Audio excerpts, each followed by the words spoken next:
తెలంగాణలో you tax ప్రకంపనలు పుట్టిస్తోంది. BJP Congress నేతల మధ్య మాటల యుద్ధం.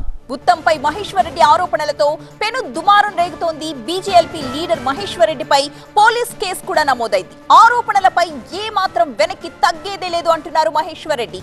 గుర్తింపు కోసమే మహేశ్వర్ రెడ్డి ఆరోపణలు అంటున్నారు జగ్గారెడ్డి. బహిరంగ చర్చకు ఆధారాలతో సహా వస్తానంటున్నారు ఆయన. తెలంగాణలో యూ ట్యాక్స్ వసూలు చేస్తున్నారంటూ మంత్రి ఉత్తమ్ కుమార్ రెడ్డిపై బీజేఎల్పీ నేత ఏలిటి మహేశ్వర్ రెడ్డి చేసిన వ్యాఖ్యలు ఇప్పుడు రాజకీయంగా దుమారాన్ని రాజేస్తున్నాయి.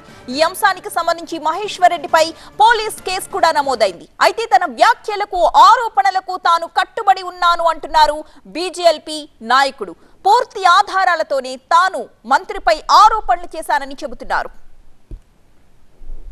మీరు ఇచ్చినటువంటి టెండర్స్ డేటెడ్ 25 జనవరి 2024 రోజు మీరు ఫస్ట్ ఒక కమిటీ వేశారు. ఆ కమిటీలో ఏ రకమైనటువంటి జీవో నంబర్ ఐవీఎఫ్ ఒక అధునాతన సంతానోత్పత్తి చికిత్స. అనేక దంపతులకు తల్లిదండ్రులు కావాలనే వారి కలను నెరవేర్చుకోవడానికి సహాయపడుతుంది. ఈ రోజే ఓఎస్ఎస్ ఫర్టిలిటీని సందర్శించండి. జీవో ఎంఎస్ నంబర్ 1 25 జనవరి 2024 రోజు ఒక జీవో తీసి మీరు ఏం చెప్పారు?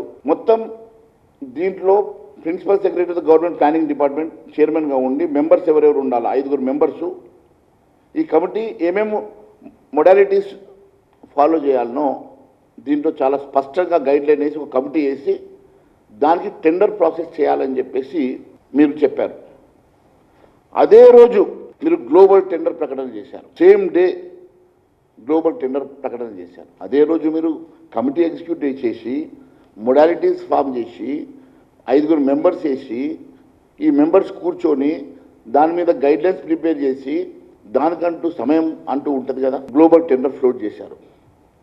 అదే రోజు టెండర్ డాక్యుమెంట్ ఫర్ ఈ టెండర్ కోసం కావాల్సినటువంటి ప్యాడీ ప్రొక్యూర్మెంట్ కావాల్సిన ఈ టెండర్ని కూడా అదే రోజు ఇంత పెద్ద గైడ్లైన్స్ తయారు చేశారు. ఒకే రోజు ఇన్ని అంశాలు మీరు తీసుకొచ్చినటువంటి మీరు ఏ ఆలోచనతో ఇవన్నీ మీరు చేశారు? ఒకే రోజులో ఇన్ని ఆలోచనలు మరి రాత్రికి పగలు పనిచేశారా, దినంలో పనిచేశారా, ఎక్కడ పనిచేశారో చెప్పాల్సిన బాధ్యత గౌరవ మంత్రి గారి మీద ఉన్నది.